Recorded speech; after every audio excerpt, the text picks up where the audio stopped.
From the New York Times, it's The Headlines. I'm Tracy Mumford. Today's Wednesday, December 11th. Here's what we're covering.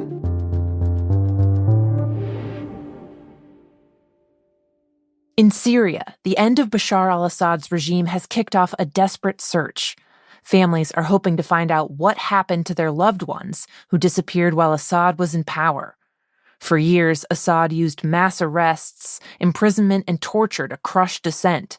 People were pulled off the streets or out of classrooms and never came home. The whereabouts of more than 130,000 Syrians who were arrested is still unknown, according to a human rights group there. After Assad fled Syria on Sunday, people rushed to one of the country's most notorious prisons, a mountaintop complex called Sednaya, to look for their relatives. Rumors spread that there might be hidden underground cells, and they used shovels and excavators to tear up the floors and the walls in a frantic search. They didn't end up finding any secret rooms, but dozens of bodies were recovered at the complex. Yesterday, Times reporters were at a morgue in Damascus where they were taken. Medical workers had started a social media channel where they were posting photos of the dead so they could be ID'd, and hundreds of people flooded into the building, tearing off tarps that covered the bodies to see who was underneath. Some of the bodies seemed to have signs of torture. Many of the faces were so gaunt that family members wondered aloud if they'd even be able to recognize them.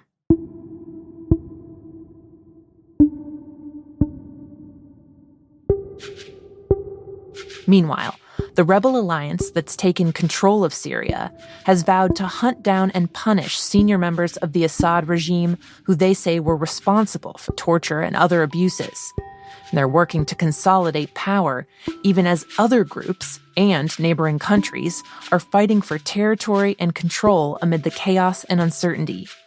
The Israeli military says it's launched at least 350 airstrikes on Syria, taking out the country's entire navy and destroying fighter jets and air defense systems, saying they want to keep those weapons out of the hands of Islamist extremists.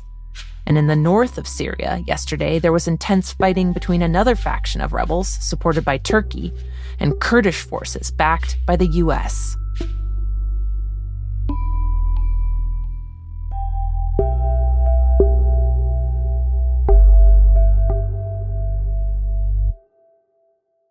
The suspect in the killing of UnitedHealthcare's CEO appeared in court in Pennsylvania yesterday for an extradition hearing. Prosecutors in New York have charged Luigi Mangione with murder and want him brought to the state, but Mangione is fighting that. That could keep him in Pennsylvania, where he was arrested, for weeks of legal back and forth. Listen, I haven't seen any evidence that says that he's the shooter. And remember, and this is not just a small thing, the fundamental concept of American justice is a presumption of innocence, and until you're proven guilty beyond a reasonable doubt. And Mangione's lawyer spoke to reporters after the hearing, but waved off most questions. How do you end up in Altoona? I'm not going to talk about that. Has he been able to contact his family since? Yeah, I'm not going to get into that either. On the investigation front, the Times has obtained a copy of an internal NYPD report that details parts of the manifesto Mangione was found with when he was arrested. Police say Mangione described the health insurance industry as parasitic and said Mangione, quote, likely views himself as a hero of sorts who has finally decided to act upon such injustices. On social media, some people have echoed that idea, even celebrating Mangione as a vigilante, someone they think was fighting back against the for-profit healthcare system. Mangione's lawyer told CNN people have been reaching out to support him. I have received some emails. I have not seen them personally, but my understanding from my staff is people are doing that. That people are reaching out to you and offering to help pay for his legal bills. That's correct.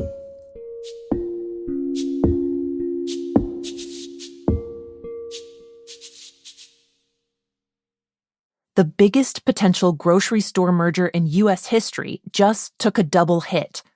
Kroger has been trying to acquire its rival chain Albertsons for $25 billion. But both a federal judge and a Washington state judge moved to block the deal yesterday, one after the other. It's a win for federal regulators who've argued that the merger could cut down on competition, hurting customers who might have fewer options. They also argued it would hurt grocery store workers who could see their wages fall. The companies, for their part, have argued they need to merge in order to compete against the likes of Walmart and Amazon.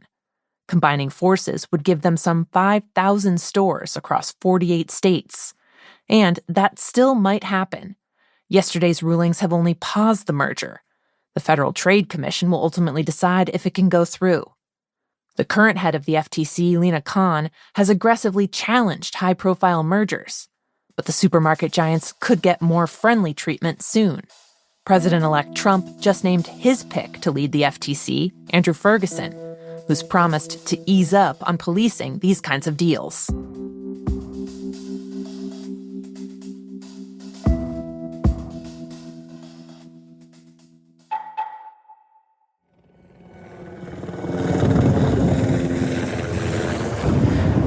This is Mark Abramson, photographer at the New York Times, currently on top of the hill overlooking the Pacific coast and seeing a fire that is burning. In Southern California, the Times is tracking the Franklin Fire, which has scorched more than 2,700 acres near Malibu since it started on Monday night.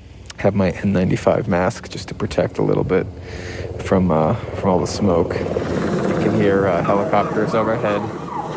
That's LA County Fire about to drop water, signaling to crews nearby. Hundreds of firefighters have been working to put out the flames, and some residents who ignored evacuation orders used garden hoses to try and save their homes. The fire started in the dry, scrub-filled canyons above Malibu and has been fueled by intense winds. As of early this morning, it was 0% contained, and a long stretch of the Pacific Coast Highway has been shut down. Officials are hoping that as the wind lets up today, they'll be able to get control of the blaze.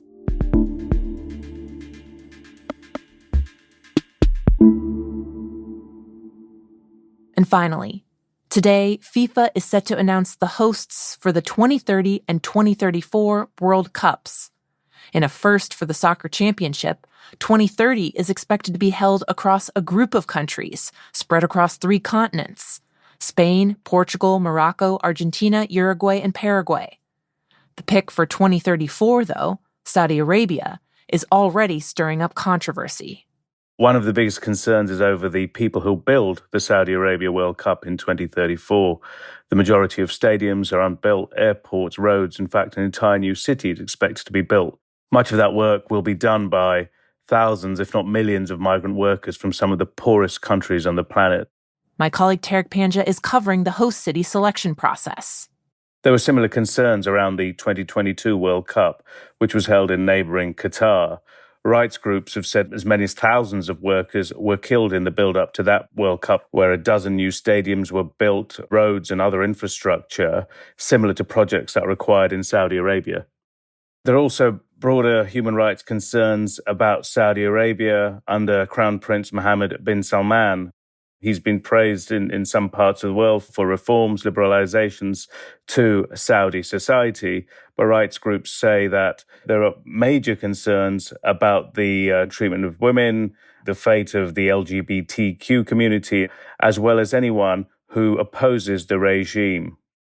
Saudi Arabia's response to these concerns has been to call much of the dialogue shallow and instead said the country is on the path towards change and events like the World Cup will only move those changes forward. But obviously once Saudi Arabia is awarded the World Cup, the biggest sporting event on the planet, that will bring more scrutiny than it has likely faced before, both from the media and activist groups. Scrutiny that will last at least a decade now for Saudi Arabia.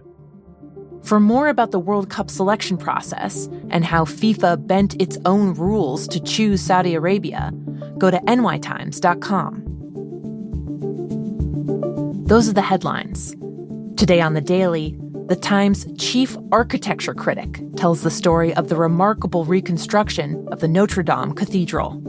That's next in the New York Times audio app, or you can listen wherever you get your podcasts. I'm Tracy Mumford. We'll be back tomorrow.